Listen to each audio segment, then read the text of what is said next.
We gaan nu live.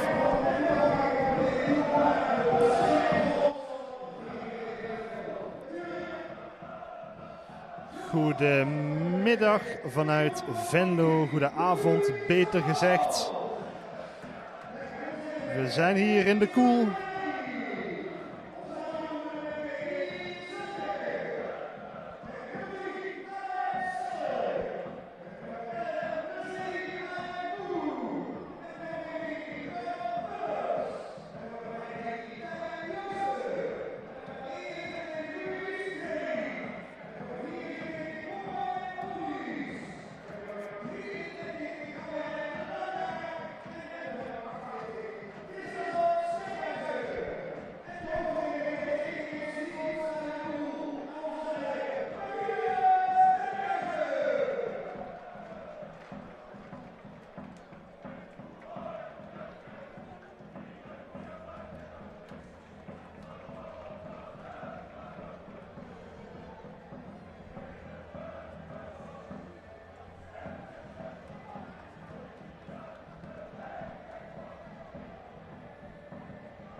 Goedenavond voor de mensen die meekijken naar de oefenwedstrijd tussen VVV Venlo en Fortuna Köln. De bal rolt in Stadion de Koel op de dag van de Herman en Wiel Thewe Memorial. Een jaarlijks oefenduel waarbij er gespeeld wordt om een bokaal. En dat is traditioneel een wedstrijd laat in de voorbereiding.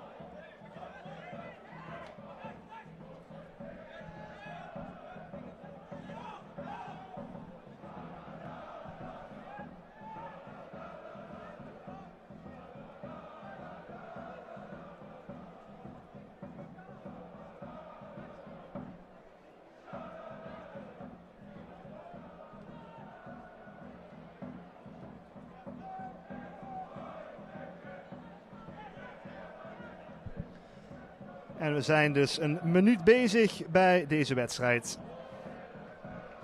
Waarbij VVV over de linkerkant van het veld de aanval zoekt. Ik ga u zo meteen meenemen in de opstelling. Eerst kijken of dit moment iets oplevert. Het antwoord is nee. We hadden even kleine problemen met het opstarten van de stream. Maar inmiddels doet alles het zoals het zou moeten doen.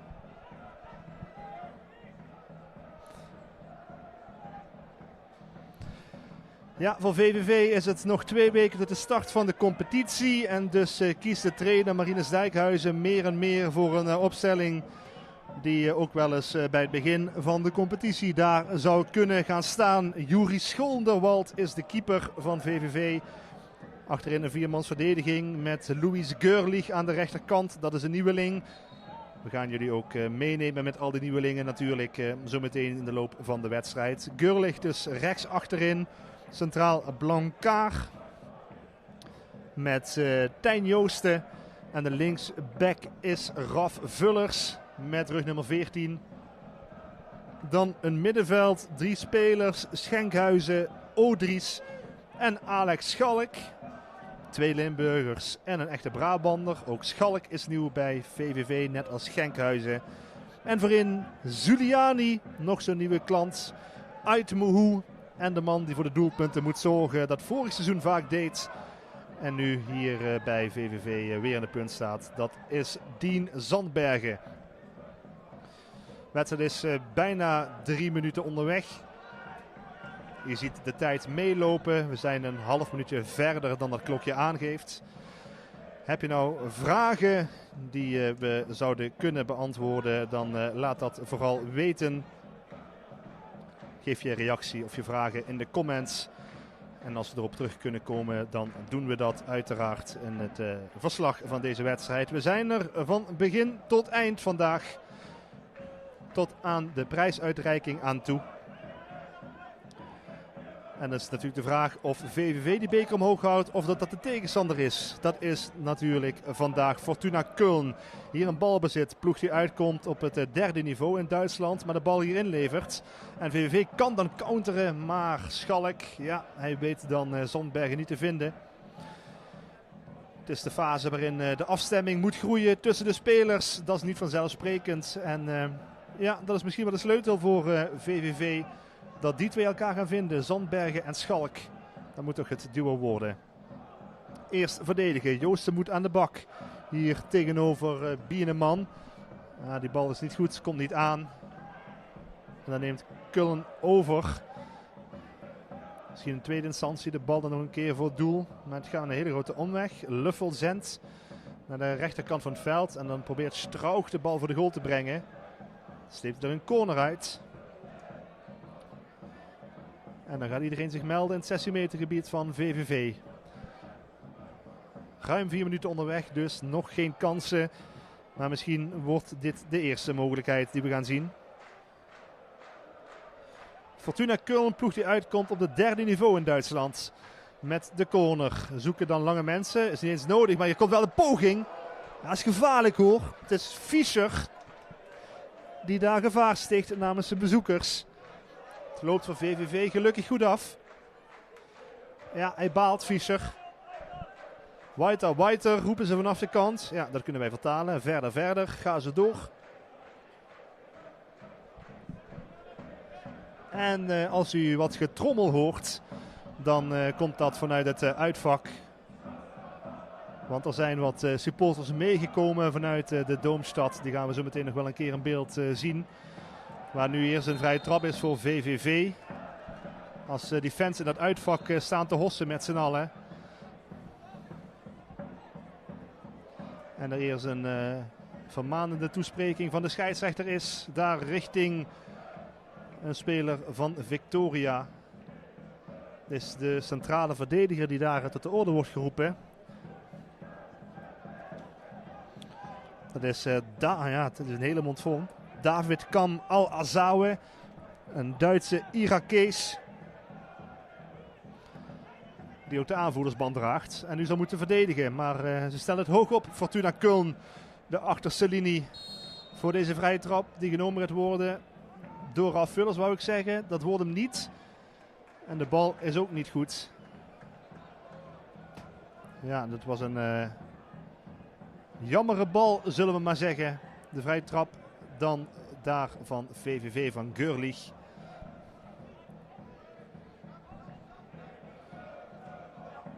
Nou, die kan in ieder geval de tactiek van de tegenstander verstaan. Het is een Duitser, Görlich. Verleden gehad bij onder meer PEC Zwolle. Misschien geeft het ook Duitse fans die kijken. Herzlich willkommen im livestream. Aan de mensen van Fortuna Köln. Misschien die opstelling ook snel even noemen. De keeper daar is Winkler. Achterin Luffelzend, Al-Azawi, Fungel en Fischer. Middenveld met Savic, Strauch, Geerkens en Michel Brink. En voorin Borneman en Eichbekayen. Terwijl er stevige discussie is aan de kant bij VVV net. Met ook assistent-trainer Juri Jans en Ivo Rosse die zich daarmee bemoeien. En VVV is slordig in de opbouw. Komt de bal daardoor bij Fortuna.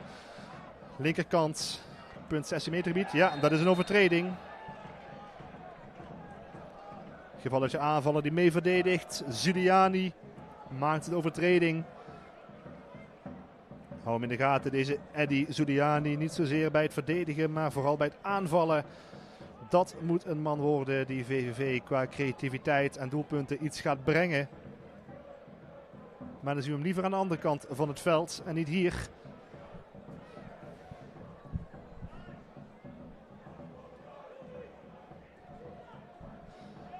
En dus gaan we kijken naar een vrije trap.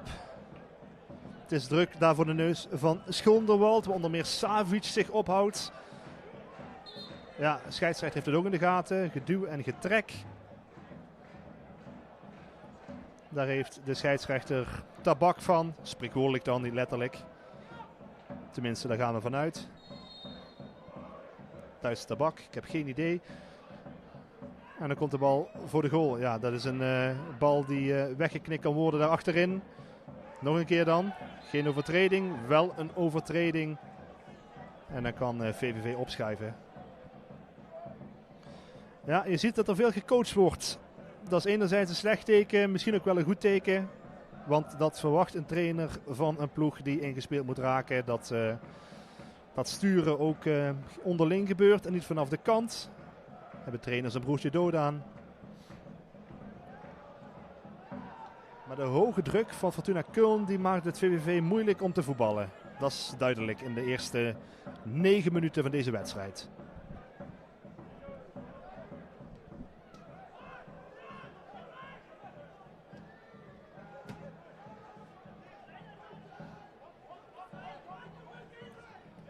Bal naar de hoek. Ja, het is geen handbal, maar het kan wel.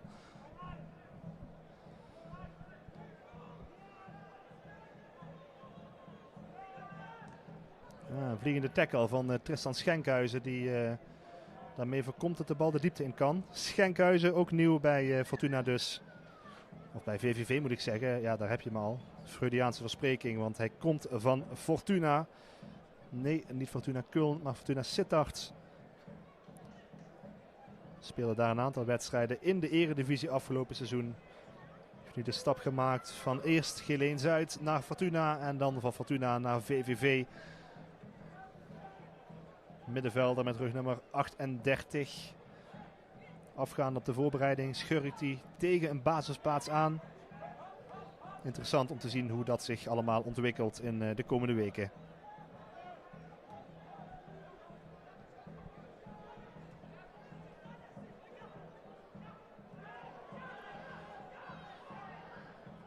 Interceptie van Blancard. Heeft hem ook ongelukkig in. Ja, het veld is niet een geplaveid biljartlaken. Maar goed, ze moeten het ermee doen. Blancard levert weer in. Dat is de tweede keer in 10 seconden.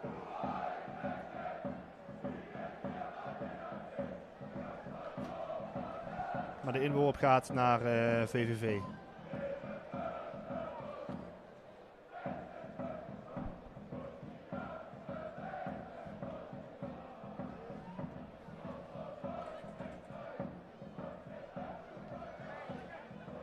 Geen overtreding. Daar vraagt Dien Zandbergen wel om. Krijgt hij niet. Balletje helemaal terug naar de doelman. Naar Winkler dus. Tussen de palen. Althans, we zien hem niet alleen tussen de palen, maar ook veelvuldig buiten het eigen 16 meter gebied. En Fischer aan de wandel namens de bezoekers. Bal naar de zijkant. Komt hij dan voor de goal? Nee. Niet helemaal. Savic. En dus gaat de bal dan weer uiteindelijk over de zijlijn.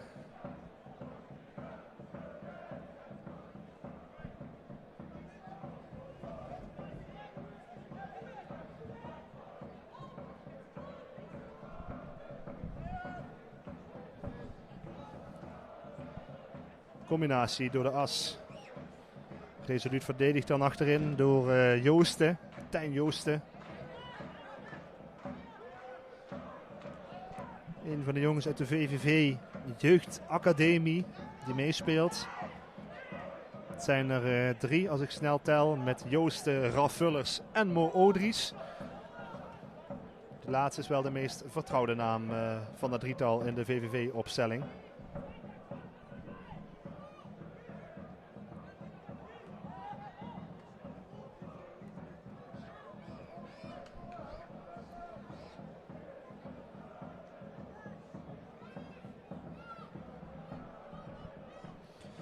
Zie je een beetje een atypische formatie waarin Fortuna Köln hier aantreedt met een ouderwetse traditionele ruit, een raute op het middenveld.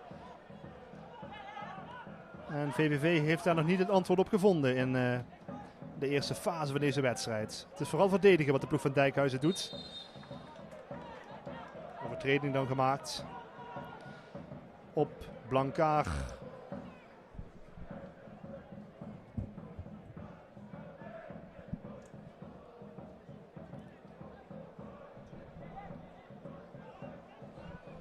Odries meteen onder druk van 3 mensen naar Schenkhuizen. Dat is goed gevoetbald door VVV om hieruit te komen. En dan zie je dat er meteen weer gezocht wordt naar een snelle combinatie. Die komt er niet helemaal uit, maar toch de bal naar Zuliani. Eerste keer dat de rechtsbuiten in stelling wordt gebracht. Het is een inworp voor VVV. Naar diezelfde Zuliani. En dan kunnen de Venlonaren opnieuw beginnen. Met Joosten naar de linkerkant van het veld. Deze kennen we. Nassim Aitmouhou. Bedrijvige dribbelaar. Het rendement is nog wel eens het probleem. Maar vaak zie je dat spelers in een tweede jaar dan meer tot wasdom komen. Daar mikt men ook bij Aitmouhou op hier in Venlo dat het geval zal zijn. Zonnige temperaturen op een fijne zaterdag namiddagavond. En deze bal is net te hard. Net niet te belopen voor Schalk.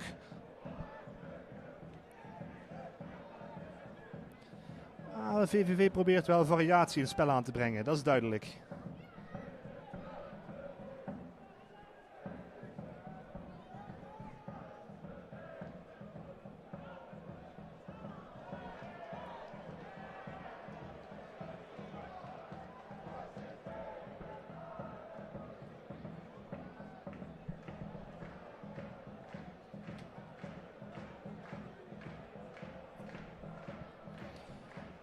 Even de veters strikken, dat hoort erbij. Misschien een plakbandje erom voor de zekerheid.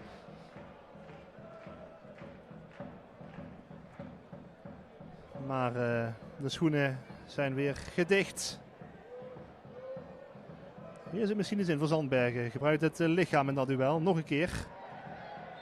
Dat is iets te veel van het goede. Vindt de scheidsrechter een vrije trap naar Fortuna Köln. De derde club van de stad natuurlijk. Promoveerde van de Regionalliga naar de Dritte Liga. In het afgelopen voorjaar gebeurde dat. We spelen nu op hetzelfde niveau als Viktoria Köln. En in de Bundesliga natuurlijk de eerste FC Köln. Dat zijn de 3 ploegen op profniveau in de stad aan de Rijn. En waar de Rijn stroomt, is het spel nog niet al te vloeiend. Oh, een vervelende tackle van Fischer. Mag iedereen toch op een bepaalde manier blij zijn dat hij de bal raakt. En niet de man.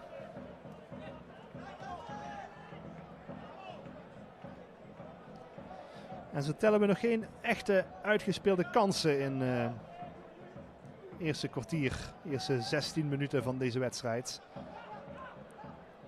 Schoonderwald en Blankaar. Een vervelende bal van keeper dit, maar Schoonderwald gaat er goed mee om. En bijna was VVV onder de druk uit, maar niet helemaal.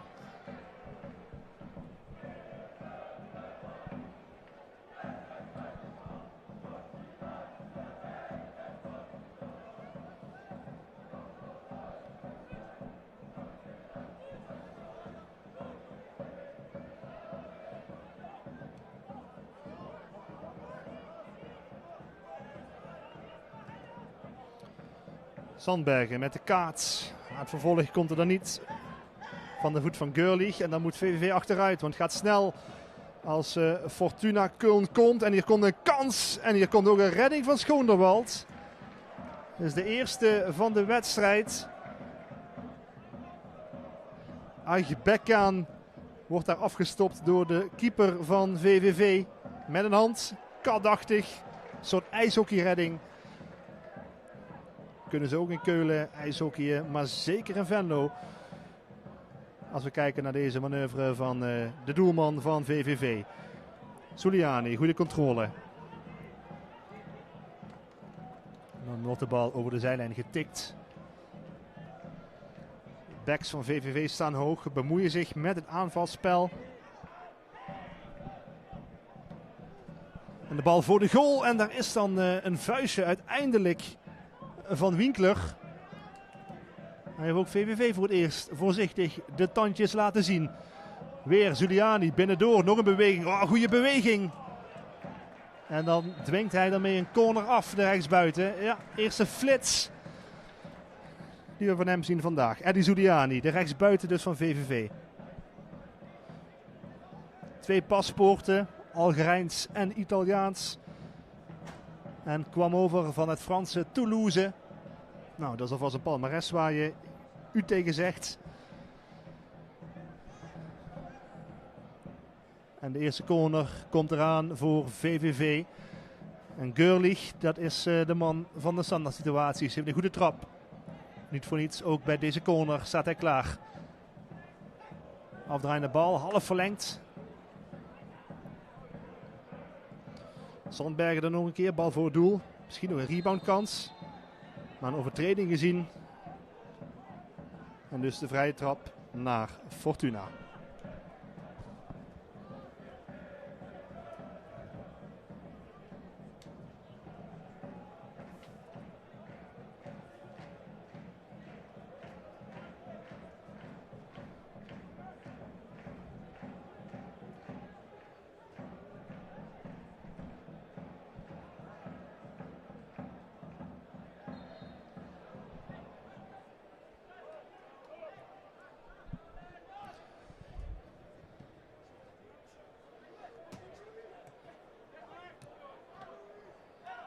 Onderschepping weer de Zuliani.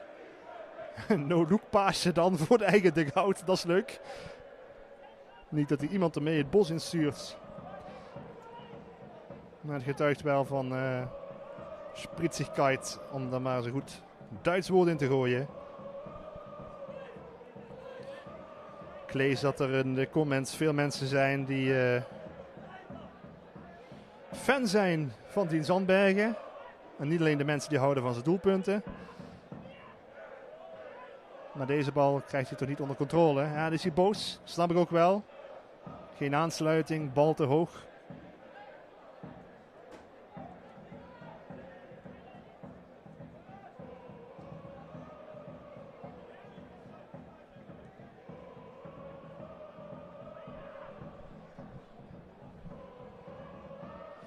Slim wippertje dit. Goed gedaan. VVV komt iets meer aan voetballen toe. Als we zo richting het eerste kwart van de wedstrijd gaan. 0-0 tussen VVV en Fortuna Köln.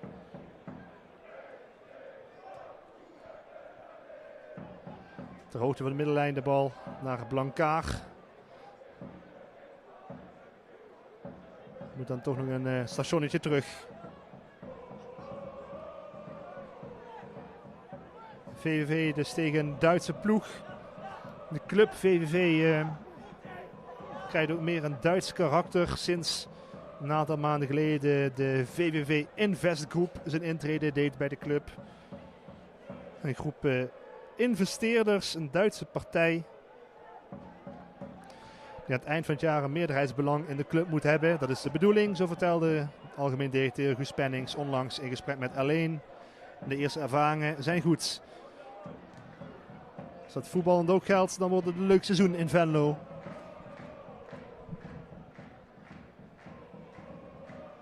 Waar het balletje teruggeknikt wordt.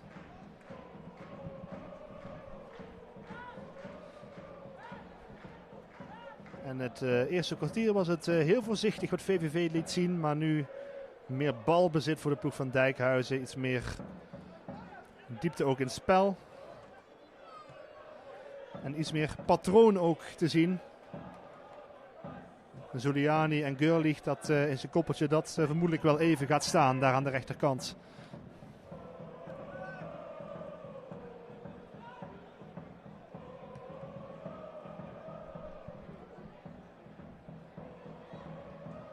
Een overtreding op Aitmuhu. Gezien door de scheidsrechter en dan ook gefloten. Geerkens met de charge.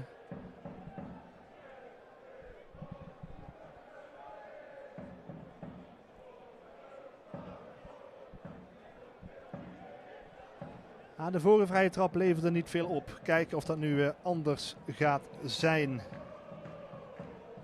Als Gurlich de handen maar eens omhoog richt. En ook Raf Vullers zich daar weer gemeld heeft. Een linkspoot en een rechtspoot.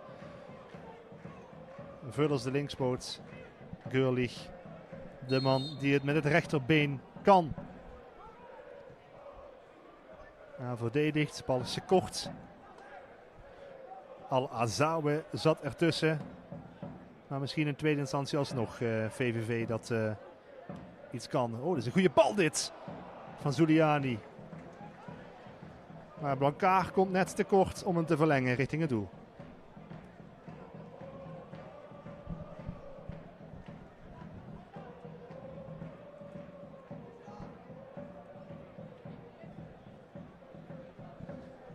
Toch een paar duizend man op deze wedstrijd afgekomen. Schat in, mannetje of 2000 toch wel. Het is ook de fandag van VVV vandaag. Voor de wedstrijd werden de spelers voorgesteld. Buiten allemaal springkussens. En vervolgens is iedereen de koel ingestuiterd. Om naar deze voorlaatste oefenwedstrijd te kijken voor de start van de competitie. Volgende week oefent VVV tegen KAS Eupen. Het gaat gebeuren in Zwolgen. Het is de enige keer in de koel dat er gekeken kan worden naar een wedstrijd. In de voorbereiding. En dan beginnen voor 2 weken de competitie voor VVV. Dat is een pittige start. Met eerste Heracles uit. Thuis moet ik zeggen, pardon. Daarna NAC uit en de Graafschap thuis. De eerste 2 wedstrijden dus tegen degradanten. Aardige opgave voor de geel-zwarte.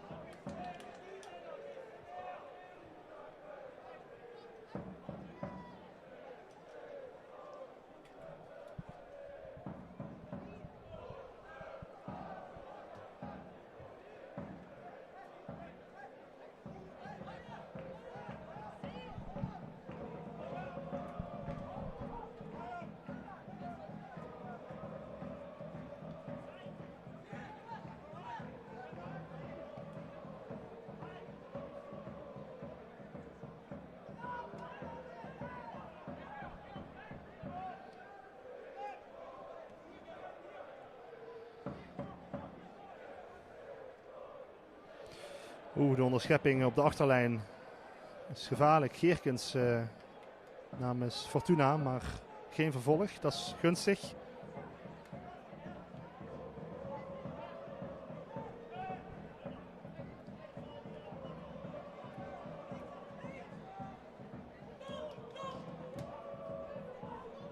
Even een moment waarop getemporiseerd wordt. En dan zie je ook Dijkhuizen, de trainer van VVV, meteen aangeven dat er opgeschoven moet worden door zijn ploeg. Meer naar voren, korter op de bal.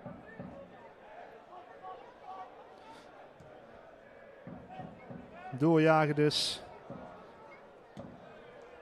En waar de mensen op de hoofdtribune er snel bij zijn om een bitterbal te nemen, is Groenewald op tijd bij deze bal om hem over de zijlijn te rossen.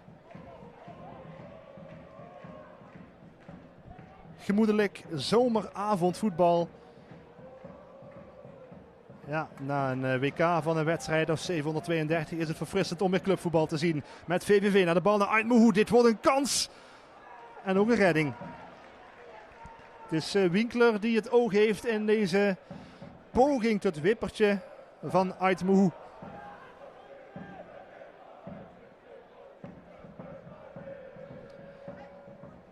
Tweede mogelijkheid van VVV, maar hier komt Fortuna Köln op de paal. Oh, en de rebound nog en dan gaat hij erin. Ja. Dubbele kans en dan is hij niet te missen voor Aybekian. Hij schiet binnen de aanvaller van Viktoria Köln. Fortuna Köln moet je natuurlijk zeggen. Nadat eerst Borneman de paal teistert, is het daarna raak in tweede instantie. Geen beginnen aan voor Schoonderwald om daar nog iets tegen te beginnen. Zonde, zonde, zonde.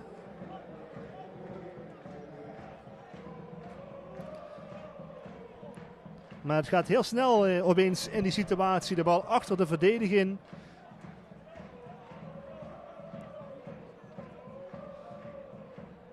Het is geen buitenspel. Dat heft Blankaar op. En dan valt hij in de rebound gunstig voor Agbekean. En dan is het 0-1. Na 28 minuten voor Fortuna Köln tegen VVV.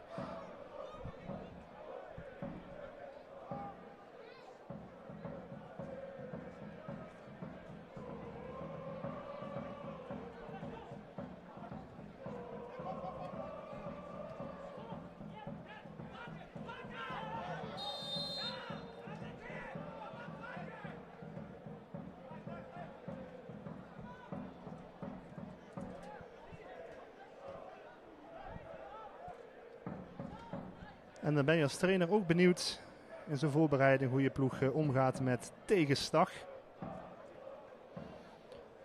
VVV dat van de eerste 4 oefenwedstrijden er geen enkele verloor. 3 keer winst, 1 keer gelijk. Afgelopen dinsdag namen de reserves het op tegen die andere club uit Keulen. Tegen Viktoria Keulen. Zoals gezegd, niet de A-keus die Dijkhuizen daar opstelde. Het werd een doelpuntenspektakel. Het werd 5-3 voor de Duitsers. VVV kwam in die wedstrijd nog wel op 1-1.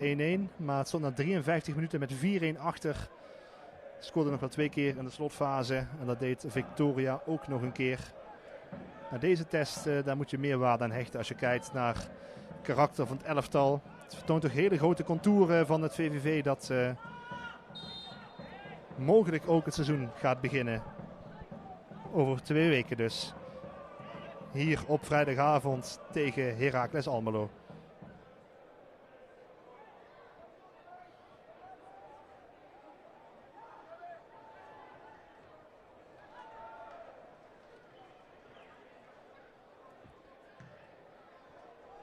Weg is weg, zeggen ze dan op de amateurvelden. Ogen in de koel.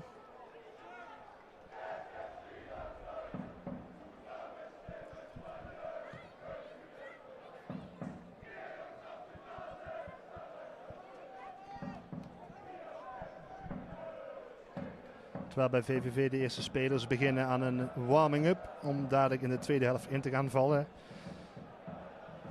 Dat geldt misschien ook wel voor de man die de Jan Klaasens Award kreeg. Dat is de prijs die gaat voor het grootste talent van VVV uit de eigen jeugdopleiding dat in het eerste elftal zich laat zien. Prijs die vorig jaar bijvoorbeeld werd gewonnen door Tim Braam. En die prijs die werd voor de aftrap van vanavond uitgereikt aan Thomas Jansen. Vleugelaanvaller uit Maasbree. 7 keer gespeeld vorig seizoen in de KKD. En hij kreeg dat bokaaltje. Hij gaat waarschijnlijk nog wel minuten maken dadelijk in de tweede helft. Het heeft er ook mee te maken dat VVV aanvallend nog niet al te veel opties heeft. Daar is de spoeling relatief het dunst. Dit is een overtreding. En in een competitiewedstrijd is dit een kaart.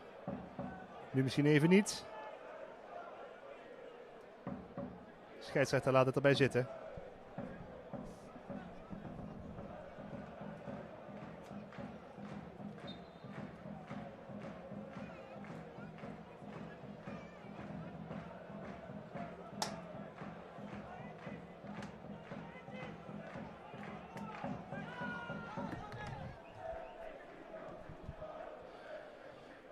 Weer die tandem aan de rechterkant, maar hij loopt spaak de tandem. Een valpartij met de fiets.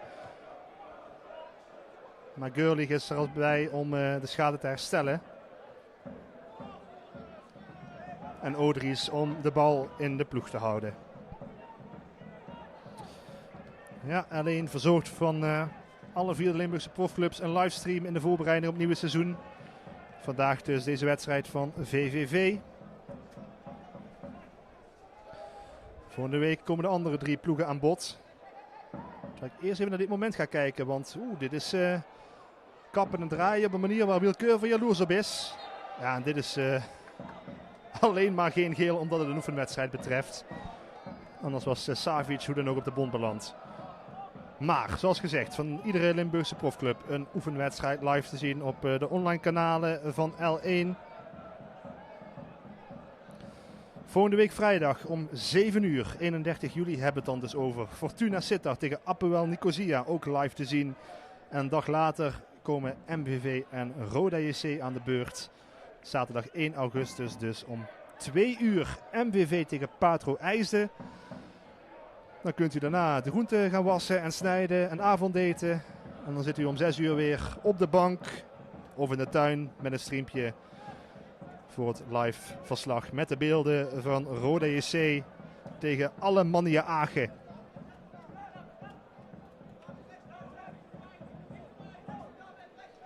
En dan heeft u van alle 4 de profclubs een wedstrijd gezien voordat het seizoen begint. Zoals u dat de afgelopen jaren gewend bent van L1 Sport. Kort op de bal, zo vlak voordat het seizoen begint.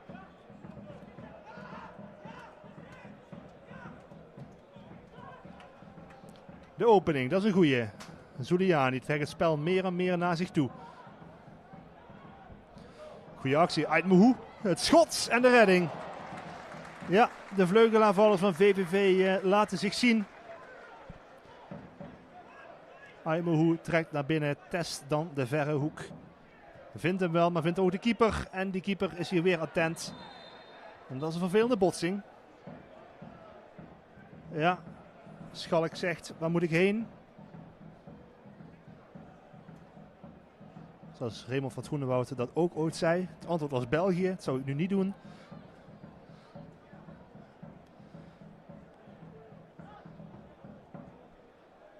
Maar de vrije trap is wel voor de ploeg uit Noord-Rijn-Westfalen.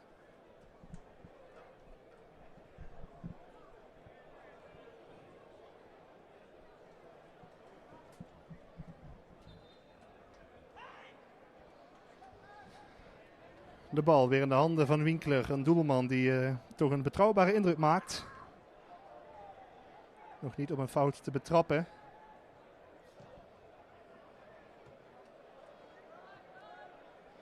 Hetzelfde geldt voor Schoonderwald, maar hij werd dus wel 1 keer geklopt door Aigbakian.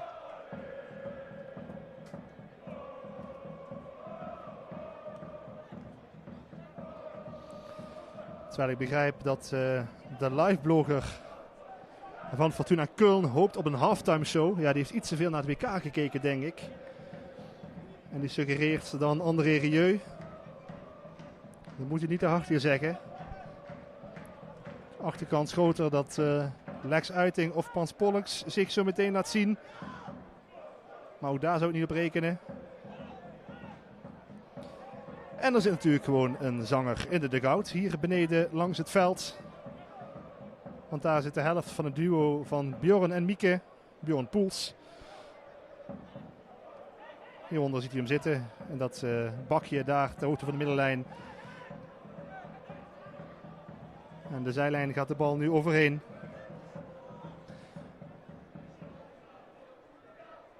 Nee, geen André Rieu. Entschuldigung.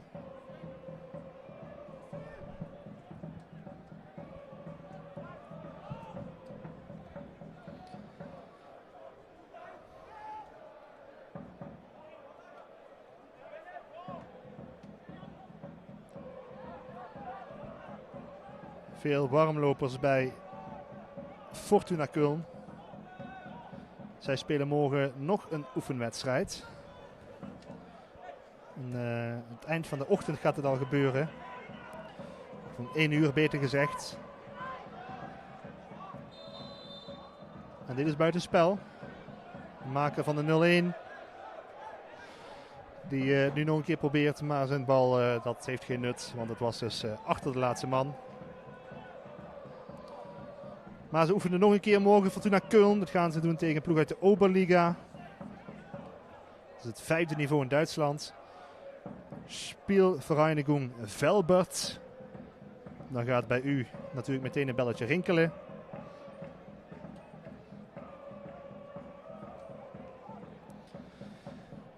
En dus zei de trainer van Fortuna Köln in de aanloop naar deze wedstrijd, Matthias Mink, dat iedereen nog één keer speelminuten gaat krijgen. Dus misschien dat ook wel het hele elftal eraf gaat zometeen.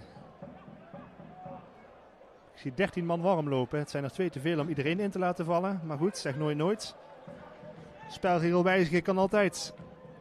Als je met Infantino belt. Maar deze bal, ja, daar had ook een 12e of een 13e man niet tegenaan kunnen lopen.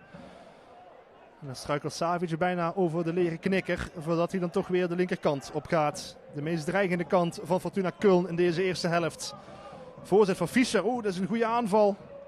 Een goed lopende aanval, maar geen eindstation gevonden. Want Borneman wordt daardoor Tijn Joosten goed onschadelijk gemaakt.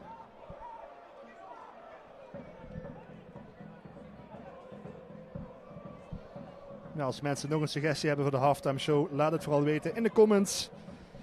Er zien mooie suggesties voorbij komen. Dien Zandbergen schijnt ook te kunnen zingen. Heino ook. Dat is een heel specifiek publiek. Oh, en dan hebben er 2 het aan de stok. Aitmohu. En Luffelzend. Ja, hoe Duits wil je klinken? Kleine duw- en trekpartij. Jasper Luffelzend. Die moet nu sorry zeggen tegen Aitmohu en andersom. Hij speelde vorig seizoen in Polen. Luffelzend. En nu waren hij en Aitmohu even tegen Polen.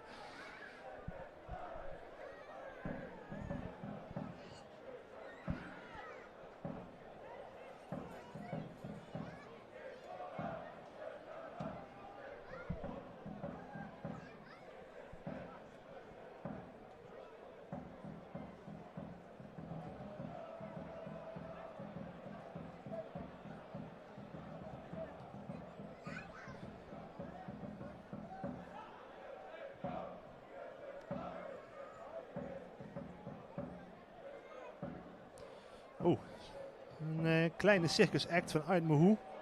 Benieuwd hoe die duels verder gaan tussen hem en Luffelzend.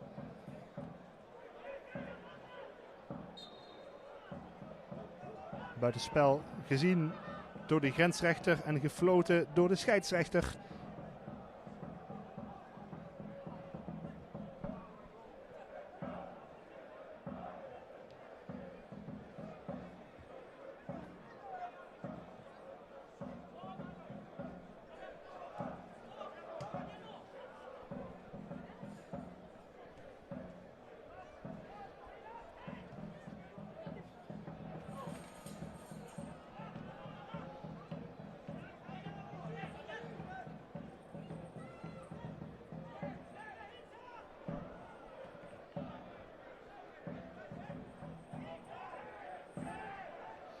Ja, u ziet het wellicht lastig, maar VVV verdient een inworp.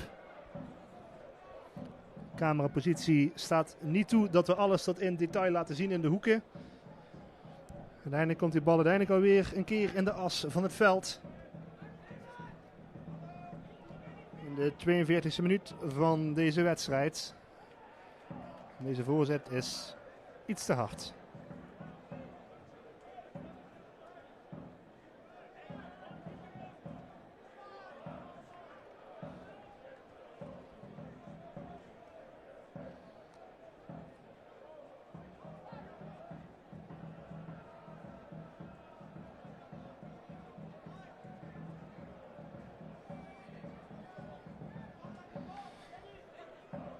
Ja, halftime show gaan we niet krijgen. Ook geen hydration break. Die hebben we gemist. Terwijl het toch warmer is dan bij een aantal wedstrijden op het WK. En het zoontje van Bjorn bezorgt de bal bij Eddie Zuliani. Ook daar ben je assistent stadion speaker voor.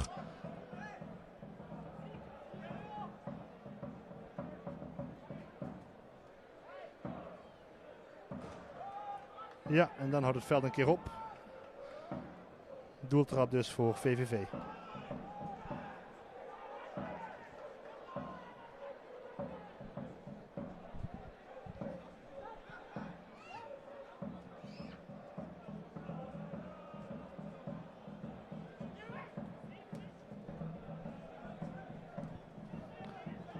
Zuliani wordt veelvuldig gezocht. Dat is te begrijpen, want daar komt nog wel eens een creatieve impuls vandaan. Nu Blancaar ertussen, dat is een overtreding.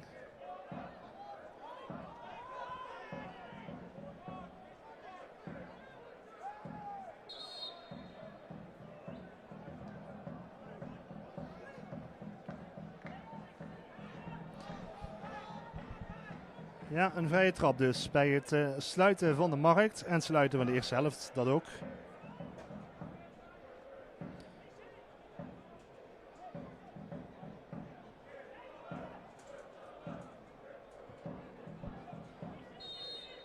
Armgebaar van Görlich. Driemaal raden wie hem gaat nemen. Inderdaad, Görlich. Ja, die vrije trappen die missen nog afstemming. Maar levert VVV nog wel een corner op. En ook daar gaat Görlich zich weer voor melden.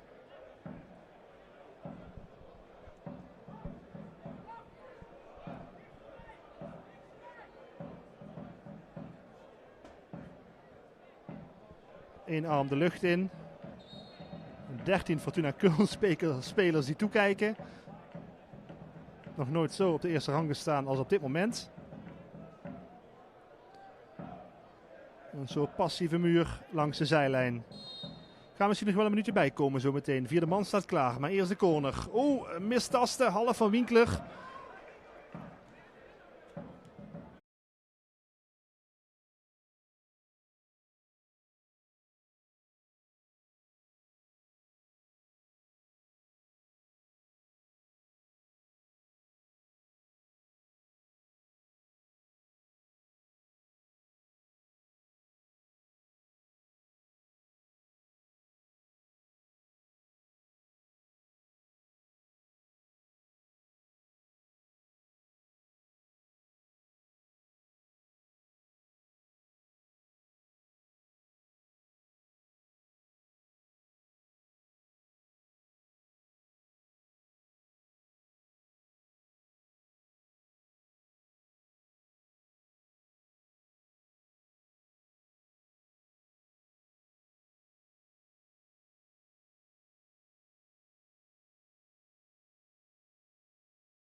Ik weet niet zeker of u mij nog kunt horen op dit moment.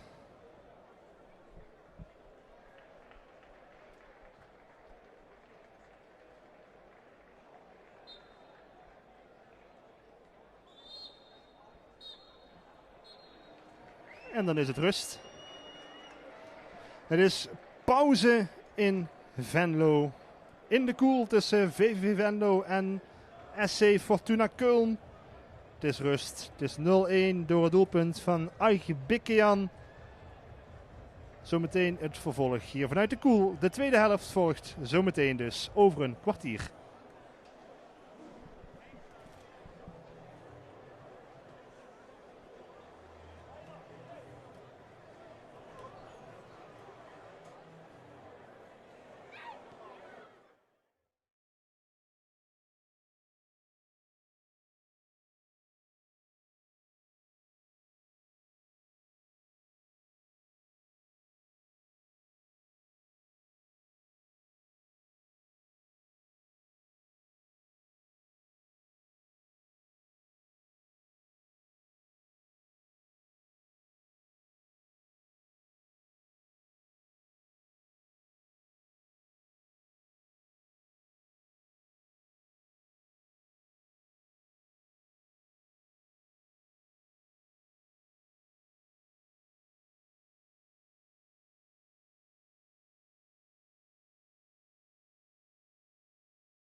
Köln.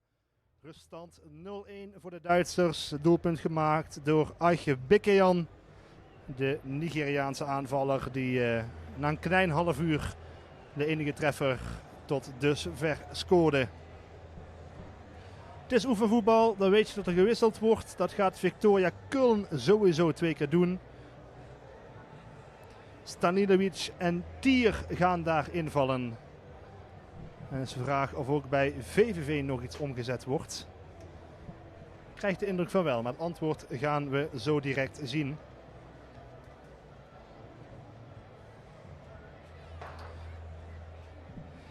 Jazeker, 1 wissel bij VVV.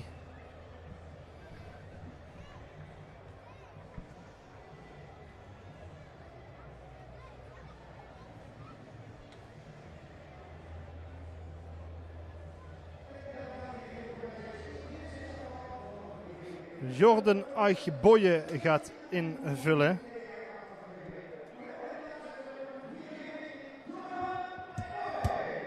En Jordan Aicheboye is op proef bij VVV. Speelde de afgelopen jaren in de Regionalliga. Niveau waar dus Fortuna Köln speelde de afgelopen jaren bij Unterhaching. Grote naam uit het verleden in Duitse voetbal.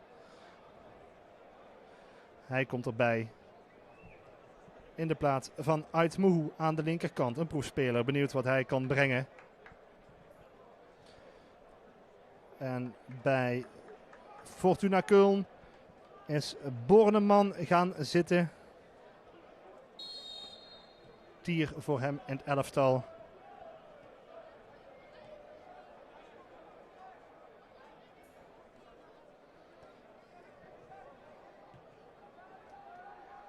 En Savic is daar ook vervangen bij Fortuna Köln.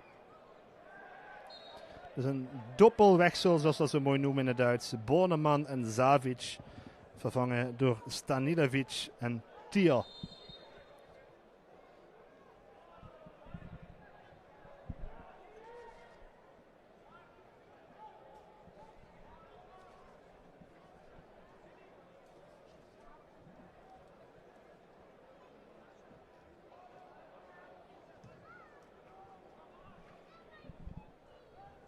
Lange bal richting dus die Tier hier. Oh, die bijna de rug wegloopt van Tijn Joosten. Dan toch nog. Oh, ja, gekerm. En dan wacht de scheidsrechter wel heel lang met fluiten. Maar is het uiteindelijk dan een overtreding? Vindt hij. En een kaart voor Blancard, als ik het goed heb gezien. Op de bon.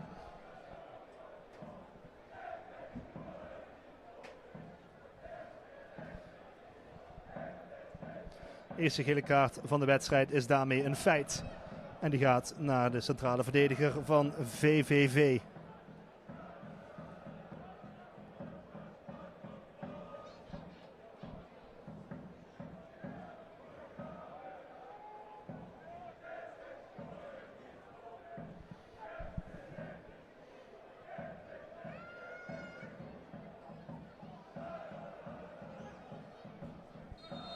De vrije trap. Oranje schoentjes. En een duikeling alsof het een zwembad is. Maar Dien Zandbergen, toch een talent in veel dingen, krijgt vooral hier de vrije trap mee. Daarmee het gevaar ook geweken.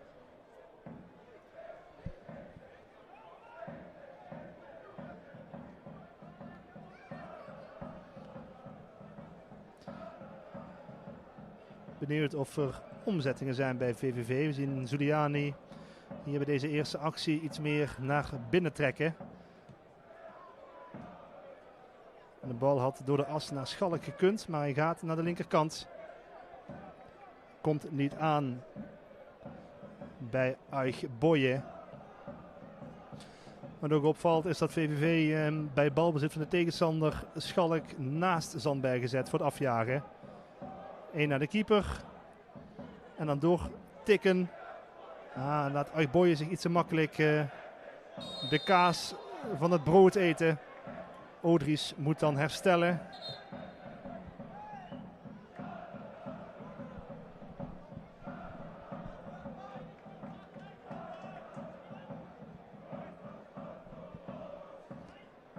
Ja, het staat hier op de boarding. VVV Venlo, kampioen eerste divisie.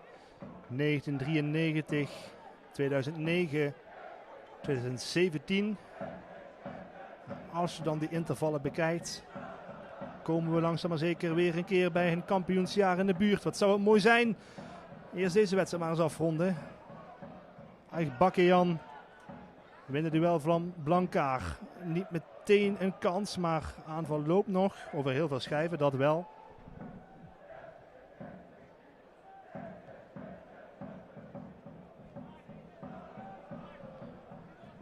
Al-Azawi naar de rechterkant, naar Luffelzend. Oh, slim de opening gezien in de as. Michel Brink. En dan is het de invaller Stanilovic die net niet tot een controle komt. Gelukkig maar voor VVV.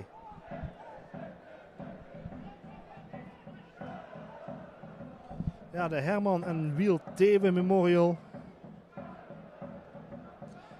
Het was de Herman Thewe Memorial na het overlijden van Wiel in 2024. Werd het de Herman en Wiel Thewe Memorial. En een grappig feitje is dat VVV de recordwinnaar is van deze wedstrijd. Dat is misschien ook wel logisch, maar toch. En er moet een winnaar komen, dus zou het gelijk eindigen, dan gaan we na de 90 minuten een strafschoppenserie nemen om een winnaar te bepalen. Eerste gelijkmaker maar eens. Nou, kom maar op. Bal breed, Schalk. Maar de inzet geblokt. Ja, even laten zich zien. Opschakelen, ruimte vinden, ruimte benutten.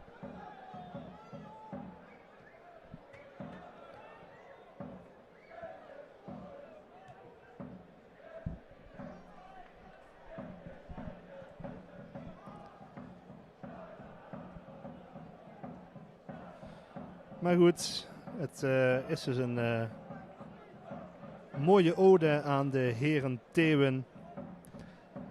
En 10 keer was de winnaar VVV. In ruim 20 jaar aan edities. De eerste was in 2004. Vaak gerenommeerde tegenstanders in de eerste jaren. De eerste editie was bijvoorbeeld tegen Anderlecht. Maar de fans kunnen zich zeker ook nog wedstrijden herinneren tegen bijvoorbeeld Panathinaikos, Borussia Mönchengladbach, PSV, Feyenoord. Het is een niveau dat deze speler van Fortuna Köln waarschijnlijk niet gaat halen, gezien de lompigheid van deze overtreding. Nou, daar kan een handje vanaf, maar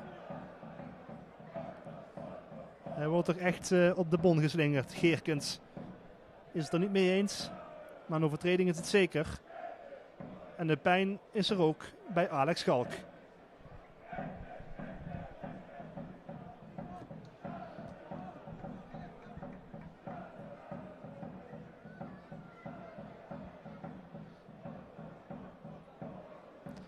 De bomber van Breda. We hadden in Limburg de bomber van Blijerijden. Maar deze bomber was er al eerder in de jeugd van NAC. Nu een aantal jaren verder, Alex Schalk. Maar met zijn ervaring kan hij toch iets gaan toevoegen aan VVV, zou je zeggen, richting de competitiestart. Won de Schotse beker. Werd kampioen op het tweede niveau in Zwitserland. Nu transfervrij, afgelopen maanden. En kwam dus naar VVV.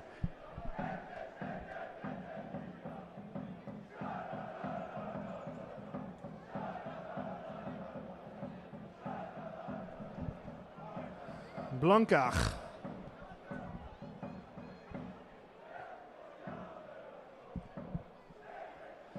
VVV probeert voetballend verder te komen. Maar een omschakeling kan dan kwetsbaar zijn. En dus moet iedereen mee. Aigbakian, man van de enige goal, gaat buitenom. Zo, op het aluminium. Dat is gevaarlijk.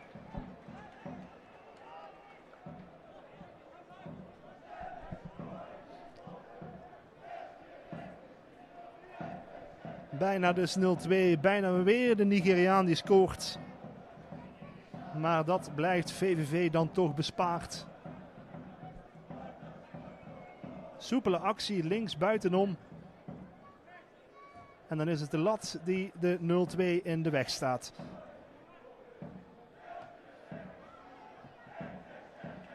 Even fase van overleven voor VVV.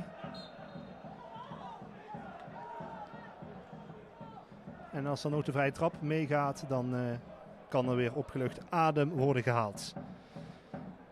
Komt een vraag binnen wat die groene pilaar beneden in beeld, althans de zwarte pilaar met het groene kopstuk, wat die daar doet, waar die voor dient, is de apparatuur van een van de clubs, vermoedelijk van Fortuna Köln. Wordt ook ingezet op de trainingsvelden waarmee ze de beelden kunnen maken, overzichtsbeelden. En dat gebruiken ze dan voor de analyses met hun spelers. Vandaag die constructie. Aardige actie van de proefspeler aan de linkerkant van Aigboye. Met de bal in de handen van de keeper.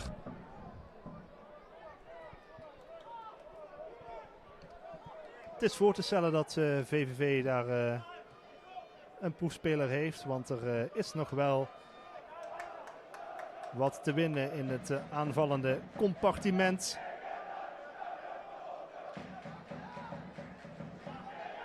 Daar zijn de opties dun.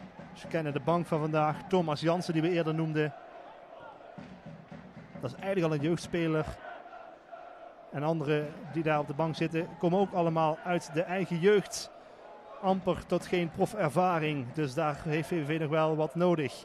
Oh, maar eerst hier opletten. Tier. In buitenspelpositie. Aan het doel voorbij.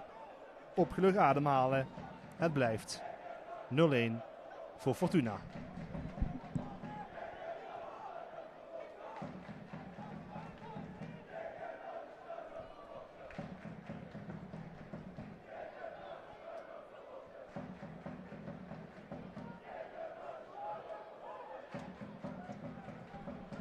De loopacties in de diepte van Schalk die verraden toch wel spel in zicht, maar hij wordt nog niet heel gemakkelijk gevonden tot dusver.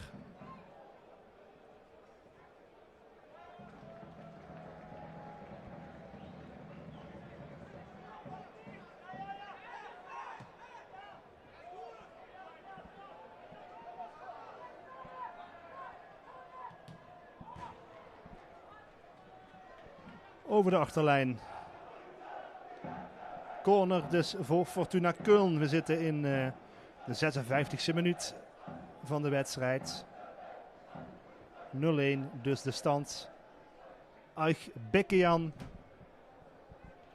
met het doelpunt. De corner valt buiten beeld, maar ik kan u verzekeren, hij wordt wel degelijk genomen.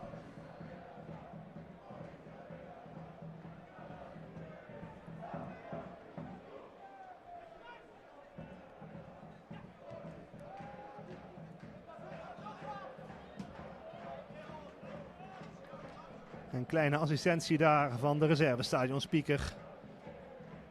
Mini Bjorn dus. Snelle inworp.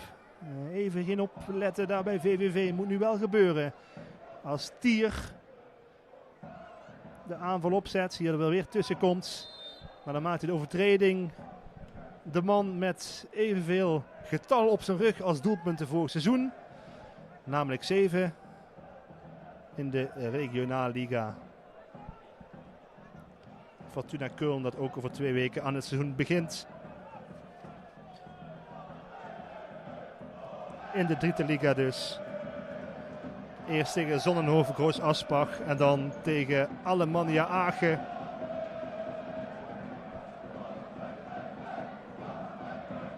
En de harde kern van VVV laat zich horen. En daar leek VVV direct beter van te gaan voetballen. Eerste sfeer van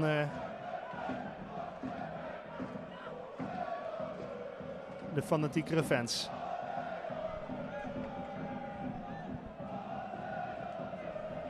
Schenkhuizen. Ja, maar hij leidt de slag te winnen op het middenveld van Joshua Eigeraam. Maakt toch meer minuten in de wedstrijden die er echt te doen.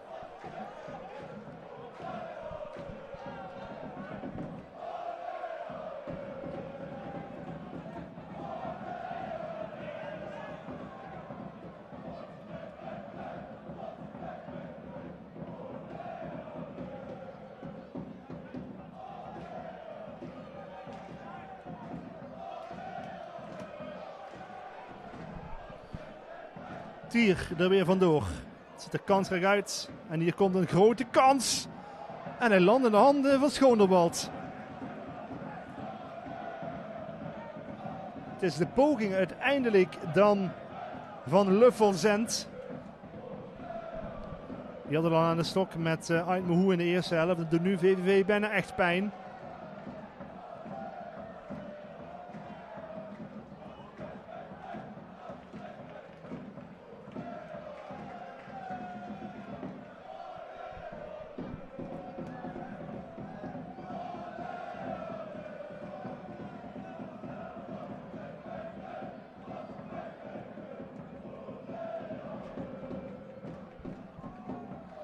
Zuliani iets minder aanwezig dan in de eerste helft, wellicht.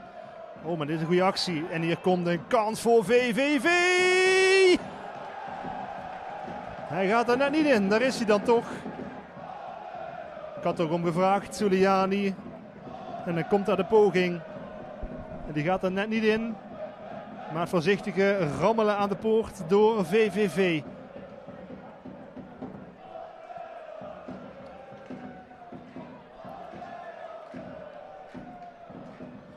De corner staat nog en daar gaat Görlich zich voor melden. Wordt dan vanzelfsprekend een afdraaiende bal.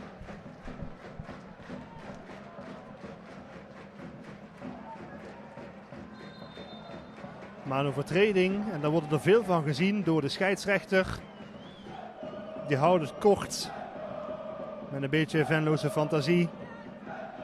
Piet Luttig, een beetje een greekbeer. Maar dat zul je me nooit hardop horen zeggen.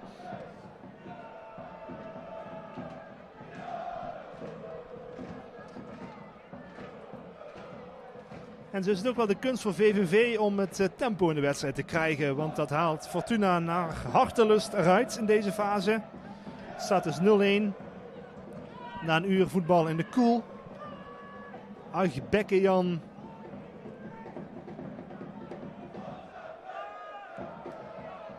De maker van de enige treffer. Maar het doel is leeg. Oeh, daar lag toch een mogelijkheid voor Aigboye. Ja, als je dan toch op proef bent, dan moet je dat moment pakken, maar dat doet hij niet. Terwijl Schenkhuizen hier gelukkig zijn man mist.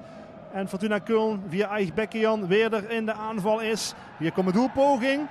En hier komt ook geen penalty. Nigeriaan kan het niet geloven. Nee, toch sprake te zijn van contact. Maar Luffelzent dan, tweede lijn, nog een keer aan de zijkant. En de protesten van Agbekkejan die niet kan voorstellen dat hij hier geen strafschop voor krijgt. En dus moeten ze genoegen nemen met een corner.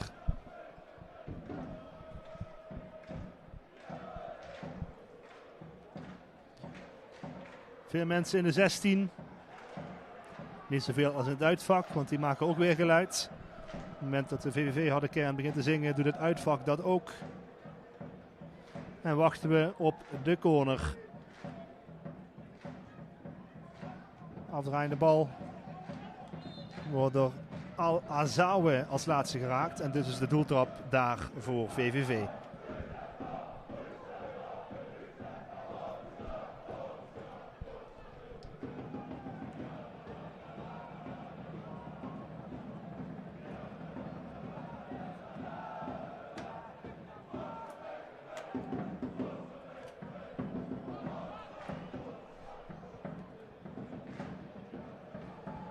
Altijd de fase van de bespiegelingen.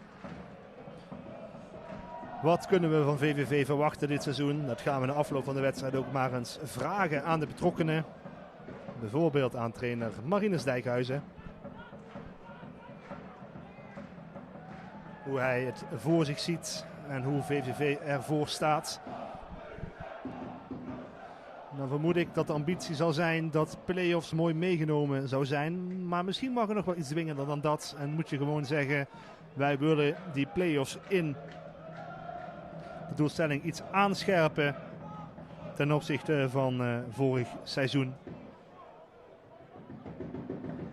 Had moet erbij gezegd worden toen men bij VVV vorig seizoen de doelstelling uitsprak, vlak na de winter, dat de kansen, de perspectieven als een kaartenhuis aan elkaar duvelden. En dit is een trefbal, een vangbal en in voetbal ook, alleen geen punt.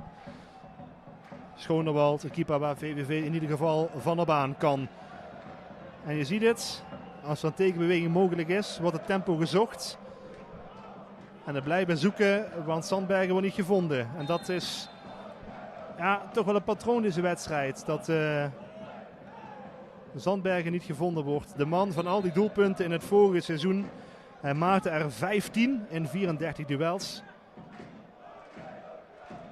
En 80% van die doelpunten na de winterstop.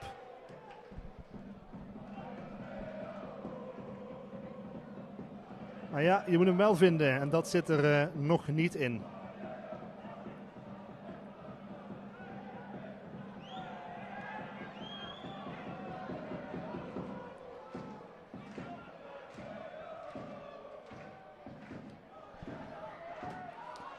Voetje ertussen. En dit is subtiel gevoetbald. Ja, nog geen aanstalten voor wissels. Er lopen wel mensen warm, maar bij VVV gaan die er vooralsnog niet komen. Bij Fortuna Köln gaat het zometeen wel gebeuren. Ik zie in de comments dat het gaat over Marinus Koeman. Nou, daar doen we de man tekort mee. Marinus Dijkhuizen doen we daarmee tekort. En deze voorzet is te lang. Zuliani, hij begrijpt het even niet. Ja, het is wel de gretigheid die je wil zien. VVV daardoor nog altijd op achterstand. VVV won in deze voorbereiding van een reeks onder 23 ploegen. Namelijk van Borussia Mönchengladbach, VfL Bochum en OA Leuven. Tegen de laatste twee ploegen met 2-1, tegen Gladbach met 3-2. Een gelijkspel tegen de treffers. En dus verlies 5-3 met eigenlijk de B-ploeg. Afgelopen dinsdag tegen Victoria Köln. En wat kan het tegen Fortuna? Bal geblokt. En dan de halve controle door Tijn Joosten. Ja, dat is wel heel slordig hoe dat dan gaat.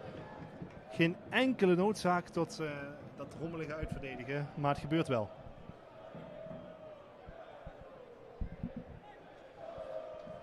Nou, maar eens even kijken wat er allemaal bij gaat komen zometeen bij Fortuna Köln. Majetic, Garcia, Bregman zie ik er ook klaarstaan. Al-Gadioui.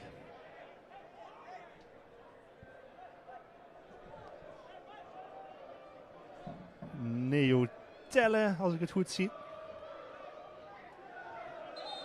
2 ballen in het veld. Ja, het grote wisselbal kan gaan beginnen. Daar wordt een commentator altijd heel blij van in de voorbereiding. Het gegoochel met rugnummers en namen. En dan met zoveel mogelijk tegelijk.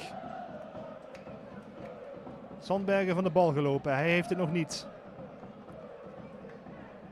Bij VVV gaan zometeen Clancy en De Graaf erbij komen.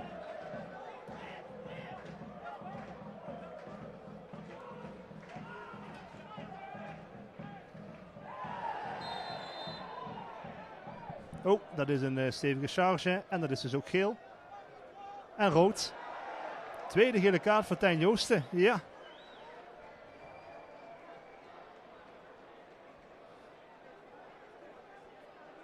Hij stond op pelt en nu staat hij op rood. En dan moet hij gaan zitten. En dan zie ik gelobby aan de kant. Of er dan niet een vervanger voor erin kan komen. Maar ik vrees dat VVV door moet met zijn 10.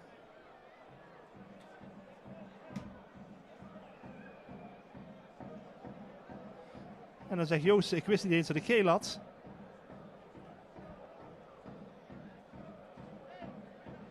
Of wordt het dan toch hersteld?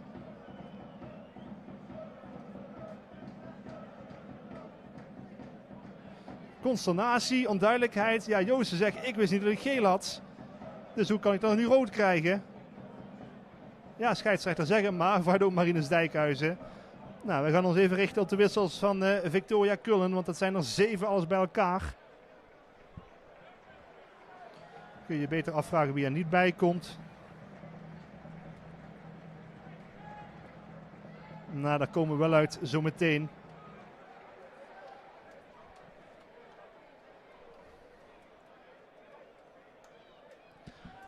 Geerkens gaat eraf. Onder meer Luffelzend gaat eraf. Agbekejan.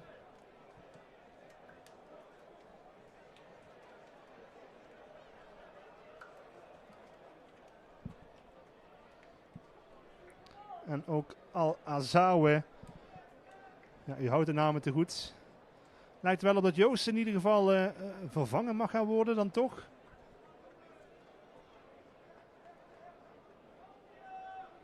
VVV met z'n 10 en de wissels die nog klaarstaan.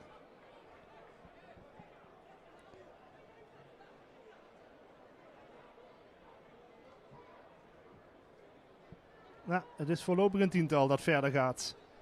Joosten dus met rood er vanaf. VVV met z'n 10. Fortuna Köln met zijn 11. En de vrije trap die staat.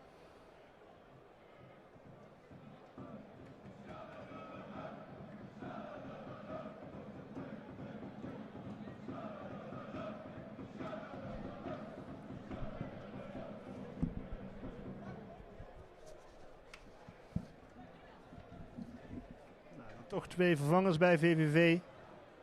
De Graaf dus erbij. En Clancy. Het is even rommelig. Laten we het daar maar ophouden.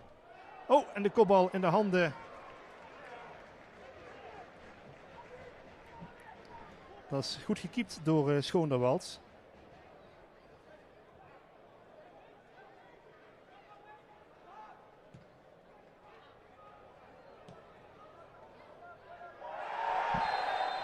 Ja, dan kan hier ook een kaart voor gegeven worden. Telles zat er net in. En dan wil iedereen rood. Althans iedereen bij VVV. Dat komt er niet van.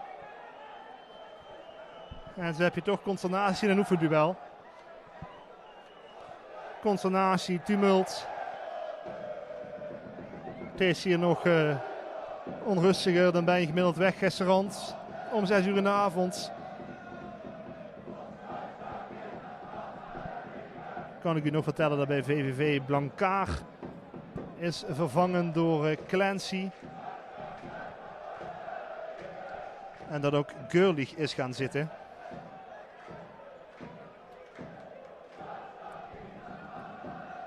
En dan is even de vraag wie de tweede centrale verdediger is geworden. Eerste vrije trap, Alex Schalk. Ja, probeerde het ineens. Een beetje opportunisme hoort erbij in het voetbal.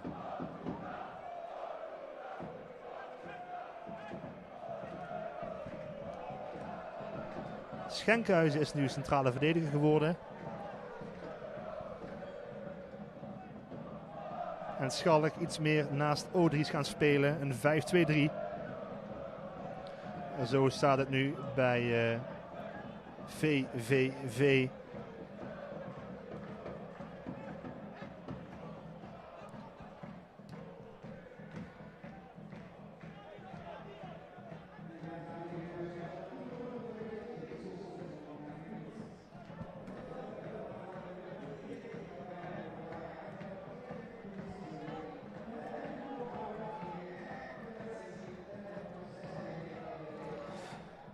Ik zal u even schetsen hoe de beide ploegen er nu bij staan, want we zijn weer bij met de administratie.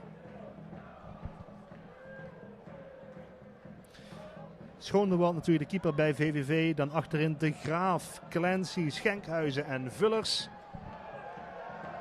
Voorin, of in het middenveld, Odries en Schalk.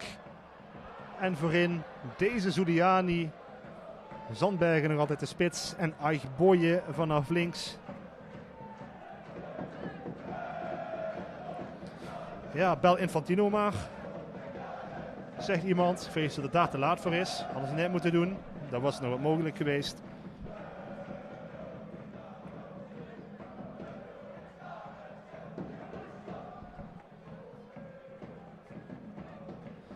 En bij Fortuna Köln is het op dit moment de volgende opstelling. Laten we maar eerst even dit moment meepakken. Op de achterlijn Tier. Bal voor de goal. Die is aan de optimistische kant. Bregman, Telle, Funger en Afamefuna. Dat is de verdediging. Stanilevic, Garcia, Majetic. Die hier ook bijna nog Schoonderwald verrast. En Breuger is de vierde middenvelder. En Tier en Al-Gadioui zijn dan de aanvallers bij de ploeg uit de Dritte Liga.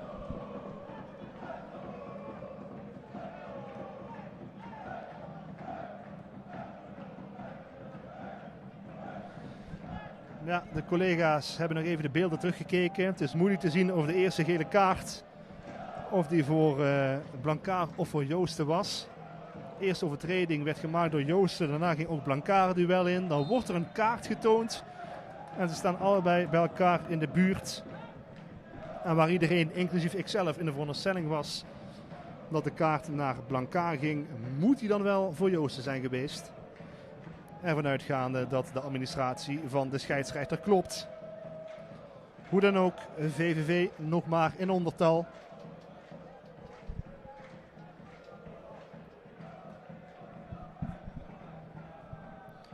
Een vrije trap die nog staat. Een corner voor Fortuna Köln. Zo, dat is een goede beweging zeg. En een vliegende tackle van achteren. Stanilevic gaat er nog in de weg staan, dat is ook geel. Ja, er zijn oefenwedstrijden waarin minder kaarten worden uitgedeeld dan die van vandaag.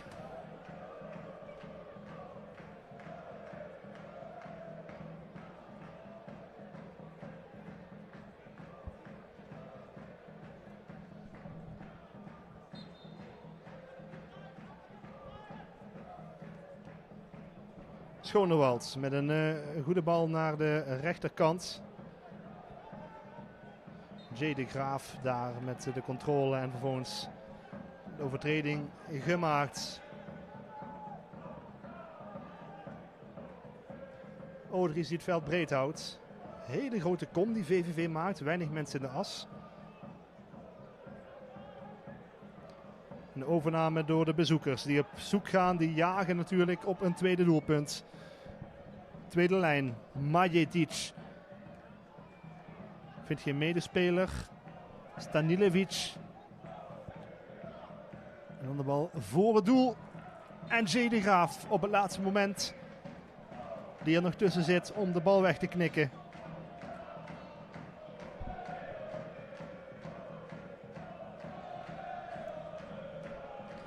Hoekschop voor Fortuna Köln. Na blessuretijd nog ongeveer een kwartier te spelen in de koel. En VVV moet een list verzinnen om hier niet te gaan verliezen. Maar wat een redding van Schoonderwald. Katachtige save van de keeper in de korte hoek. Goed gedaan zeg door Juri Schoonderwald. Vorig seizoen al hier keeper, toen gehuurd van Sparta. En nu is hij terug. Was er niet op gerekend, maar het is wel gelukt. En daar is men bij VVV begrijpelijkerwijs heel tevreden mee. Schoonderwald dan weer. Plukt de bal uit de lucht.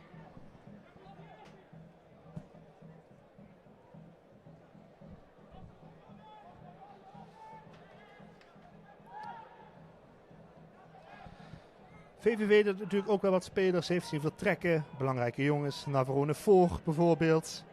Laye Croma speelde veel wedstrijden. Johan Triep ook voordat hij geblesseerd raakte. Naïm Matoug. Lasse Weemeyer. Ja, en dat verklaart ook wel dat er aanvallend nog wel iets gehaald moet worden. Want er zijn veel aanvallers vertrokken. Maar wat ze wel kunnen doen, is jongens inbrengen die nu nog op de bank zitten. En dat gaat dan ook gebeuren. Daar komt de winnaar van de Jan Klaassen Award. Thomas Jansen gaat invallen. En hetzelfde geldt voor Yousri El Anbri. Odries en Schalk worden naar de kant gehaald. Het heeft geen zin om de jongens over de klink te jagen natuurlijk in deze fase. En dat is wat je hier ziet gebeuren. Dan Schenkhuizen weer naar het middenveld. Gaat El Anbri centraal achterin spelen met Clancy.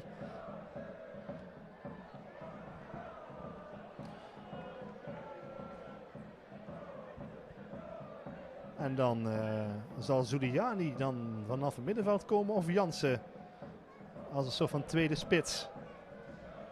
Dat is ook een modus die bedacht kan worden. Ja, lijkt erop dat Jansen als een tweede spits om Zandbergen heen gaat spelen. Dat is het geval.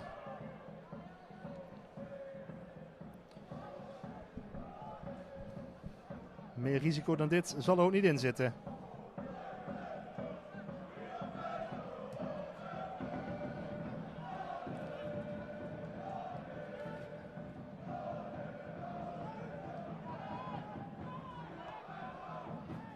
Balletje terug, gegeven door Yousri El Anbri. Speler die onder John Lammers voor het eerst minuten maakte. Maar ook een zware blessure had afgelopen jaar. En dit moet voor hem ook het jaar van de comeback worden, zoals het voor meer jongens geldt.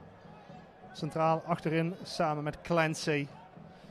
Clancy, een Ier, kwam over Jenna Clancy van University College Dublin. Daar was hij aanvoerder. In Ierland, op het hoge niveau. Een interessante versterking voor VVV.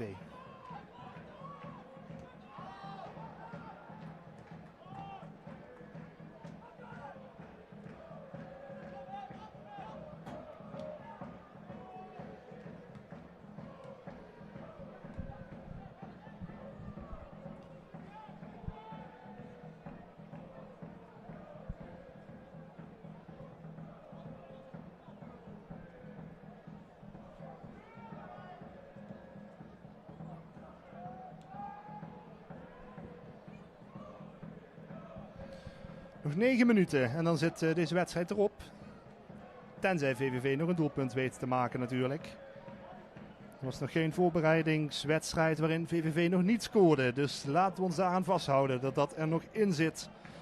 Voor de ploeg van Marinus Dijkhuizen. De trainer die weet hoe het is om te promoveren. Niet dat dat de verwachting is, maar wel iemand met heel veel ervaring in de eerste divisie als speler en als trainer. Bij bijvoorbeeld Cambuur, Excelsior. En meest recent bij het De Graafschap van Marco Bogers. Die natuurlijk ook jarenlang de directeur van VVV was.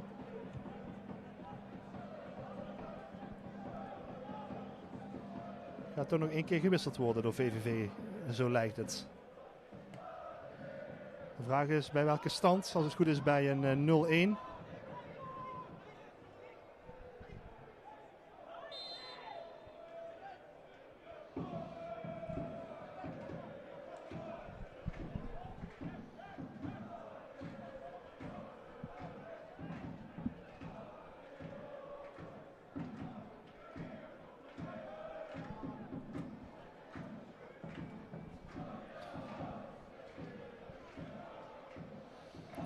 Er gaat nog een wissel komen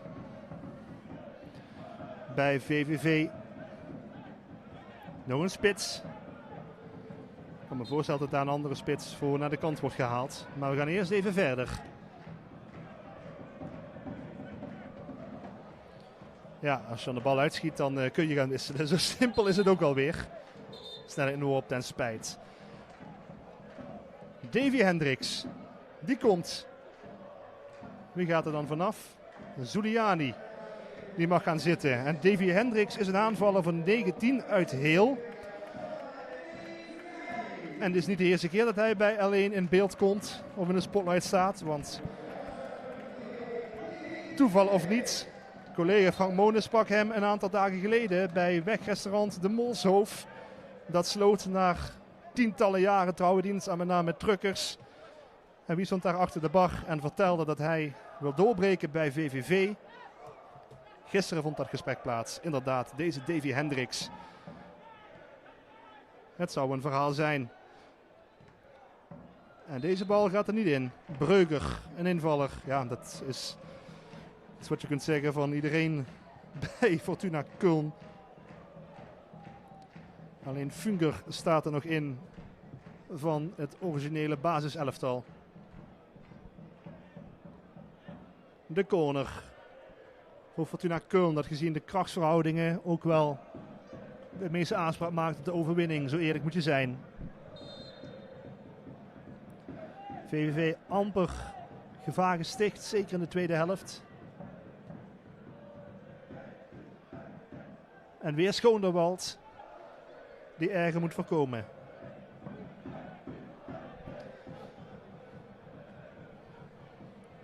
Zoals gezegd, we zenden nog 3 oefenwedstrijden uit van de andere Limburgse clubs.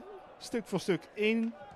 Het gaat volgende week gebeuren. Volgende week vrijdag 31 juli om 7 uur live op de socials van L1. Fortuna Sittard tegen Apoel Nicosia. En een dag later om 2 uur op zaterdag 1 augustus dus MVV Patro IJsden. En om 6 uur de geel-zwarte burenruzie op vriendschappelijke wijze tussen Roda JC en Alemannia Aachen. Al die wedstrijden dus live via L1 YouTube.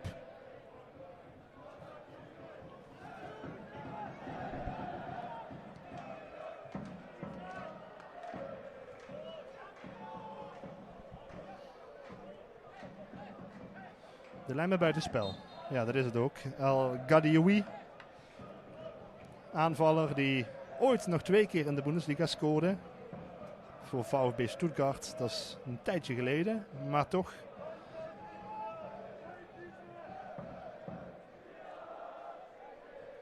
En VVV dat deze vrije bal benut om nog maar een keer op te schuiven.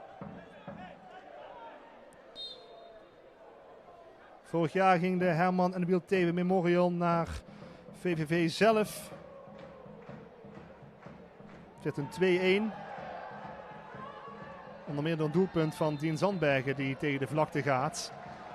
En er komt wel een vrije trap voor VVV. Ja, die dwingen ze af. Schenkhuizen tegen de vlakte. Er zit er dan toch nog een kansje in om een verandering aan te brengen in de score. En vergeet niet, VVV met zijn dienen naar de rode kaart van Tijn Joosten.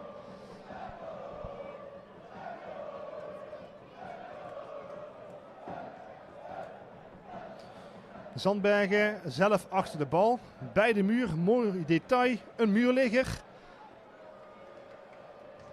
Ja, daar ligt hij. Het zal maar opgedragen worden. Hij ligt er echt. En Zandbergen zal hem vermoedelijk over de muur heen willen tillen. Nee, hij gaat erin. Niet tegen de muurligger, maar de muur zelf. Nog een keer voor de goal. Oeh, die had zomaar goed kunnen landen, die bal.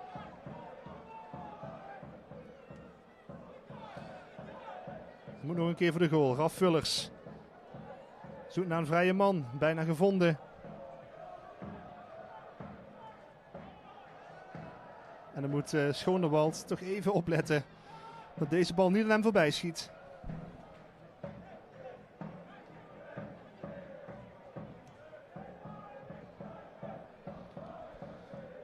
Oh, hier komt dan toch een mogelijkheid. Nee, het past net niet. En Zandbergen is er helemaal klaar mee. Mentaal dan. Het zal ook met de stand op het scorebord te maken hebben. Ja, als je speelt om een prijs, dan is het sentiment misschien nog iets heviger dan dat het gewoon een oefenpotje is.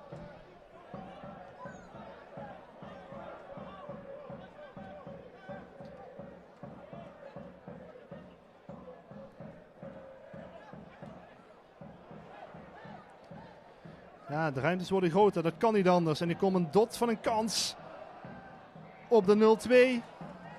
Maar wat is dat dan goed verdedigd daar achterin door J. de Graaf.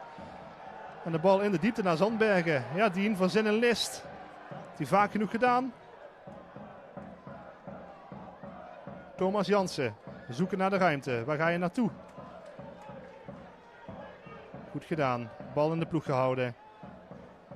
En zo kan VVV mondjesmaat toch nog aan de bal komen in de eindfase.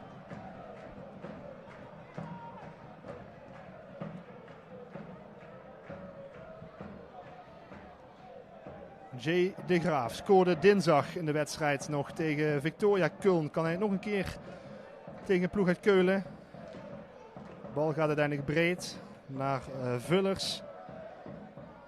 En de testspeler Aich Boye. Ja, het Duitse pragmatisme vertelt nu aan Fortuna Köln dat het een kwestie van tegenhouden is. En Duitsers weten ook, het is pas klaar als je in de bus zit. Nog een keer naar Zandbergen de bal. Aardige controle, appel voor Hens. Niet gehonoreerd. Nog een keer appel voor Hens. En appel voor een corner. En hoop appel. En een keeper die meegaat. Nou, ga er maar eens goed voor zitten.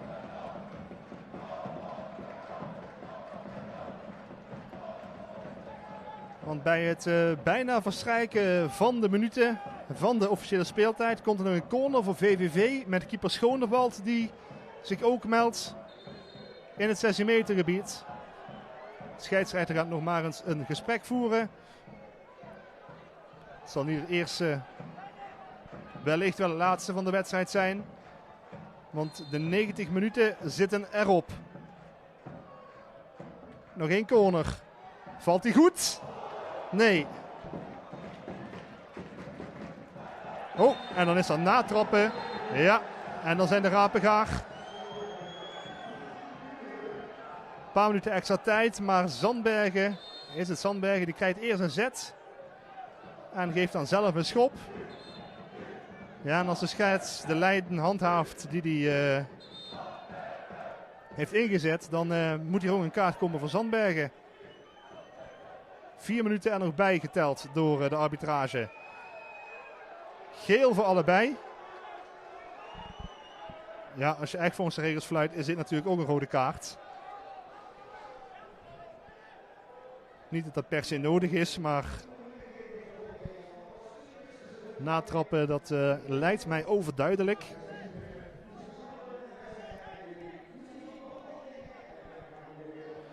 Enfin. We gaan verder. Nog 3 minuutjes. Maar Dien Zandbergen liet zich daar even gaan.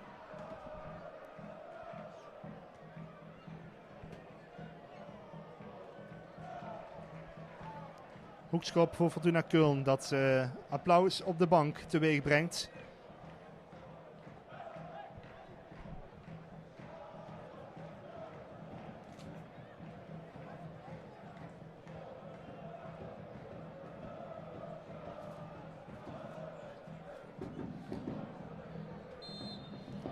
Ze nemen de tijd. Want toch voor doel Breuger in de handen van Schonewald. En dan kan VVV nog 1 keer. Als schiet Schonewald de bal naar helemaal niemand.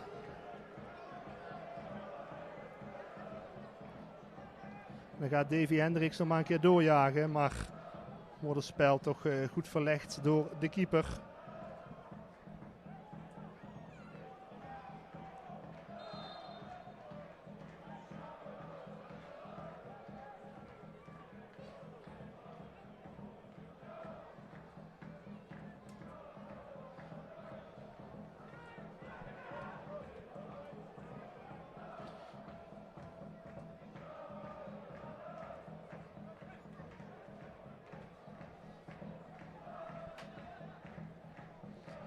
Schonewald. Het moet opportun voor het tiental van VVV. Ook wel voor Fortuna Köln, maar nu gaat Schonewald zich ergens mee bemoeien waar hij misschien wel spijt van krijgt. Ja, zetje voor de man die over de zijlijn loopt. Keeper uit het doel, maar ze kiezen voor de tijd in plaats voor de tweede.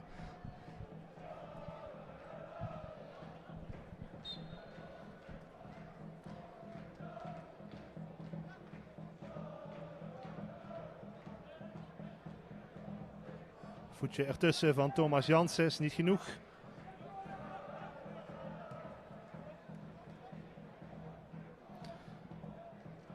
Fortuna nog een keer richting de hoekvlag. Een eeuwenoude traditie in het voetbal. Bij een voorsprong de bal vasthouden bij de corner. Ja, toch nog even complimenten voor Roei Betske 69. Die zegt zand erover voor Zandbergen. Daar sluit ik me alleen maar bij aan. En dan is het klaar. En dan verliest VVV de Herman en Wiel Theeuwen Memorial met 0-1 van Fortuna Köln. Enige doelpunt gemaakt na een klein half uur. Doelpunt dat werd gemaakt door de Nigeriaanse aanvaller van de bezoekers uit Duitsland, Aybekian. De ploeg uit de Dritte Liga rekent zodoende af met de keukenkampioen divisionist VVV. En dan krijg je een bokaal mee. En dat gaan we ook nog even laten zien hoe die bokaal wordt uitgereikt.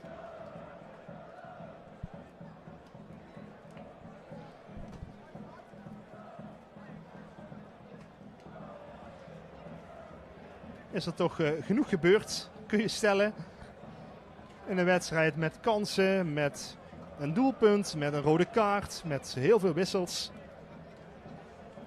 En dat 2 weken voor de start van de competitie. Dat gaat dus voor VVV gebeuren op 7 augustus tegen Heracles Almelo.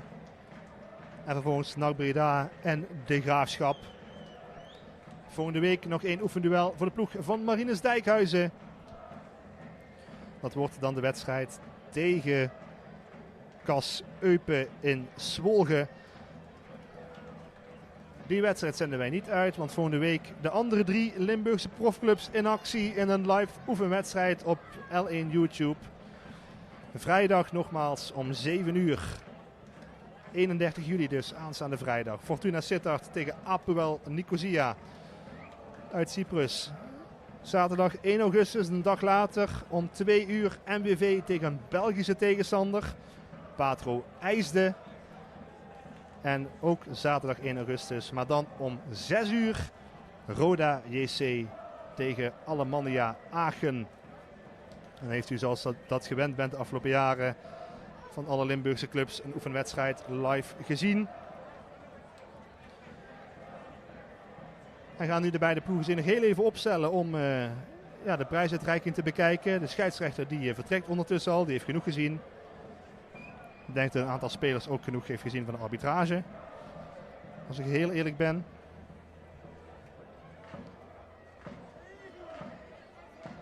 Maar er moet dus nog een prijs uitgereikt worden.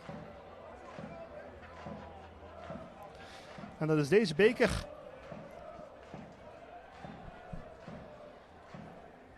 Ja, Duitse ploegen gaan dan in een soort van huddle staan. De mensen die je ziet bij de beker, dat zijn VVV-directeur Guus Pennings, maar ook familie. De familie Theeuwen, de familie van Herman en Wiel, clubiconen bij VVV. En mooi dat de familie dan aanwezig is bij de uitreiking van het eremetaal aan de winnende ploeg. Maar eerst moeten de trainers nog even manschappen toespreken. Dat doet Marinus Dijkhuizen bij VVV. Geeft nog zaken mee aan zijn ploeg, wat hem zijn opgevallen. Maar ook vooral neem ik aan hoe het verder moet. Richting die loodzware competitiestaf voor VVV. Het zal toch geen bevredigend gevoel opleveren deze wedstrijd. Eerste nederlaag dus voor de A-formatie van VVV in deze voorbereiding. En ook bij Fortuna Köln, Matthias Mink, de trainer. Bal te vuist. Slaat er nog een keer op. Pit, jongens. Onvastbaar, dat soort woorden waarschijnlijk. En hij zou ook wel een beetje stolz zijn op zijn ploeg. Die nu de prijs in ontvangst mag gaan nemen. En die prijs gaat dan in ontvangst genomen worden door de captain van Fortuna Köln. Dat is Robin Afamefuna.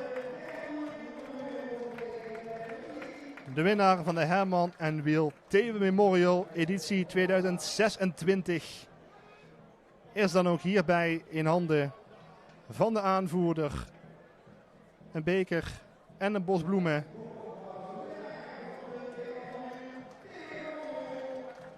En dan kan dat mooi in de prijzenkast van Fortuna Köln in Keulen. Daar waar ooit nog wel eens iets gewonnen werd, maar dat is jaren geleden. En VVV bekijkt het uit respect voor de tegenstander.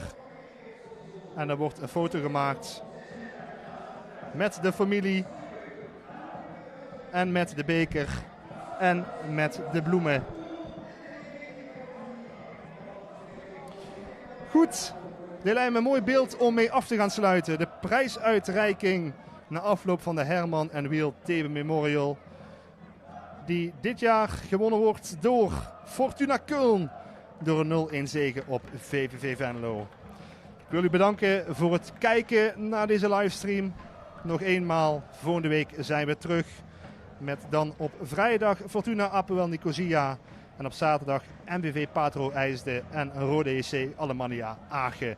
Dan zijn we dus in de andere stadions. Dit was het vanuit de Koel. Graag tot volgende week.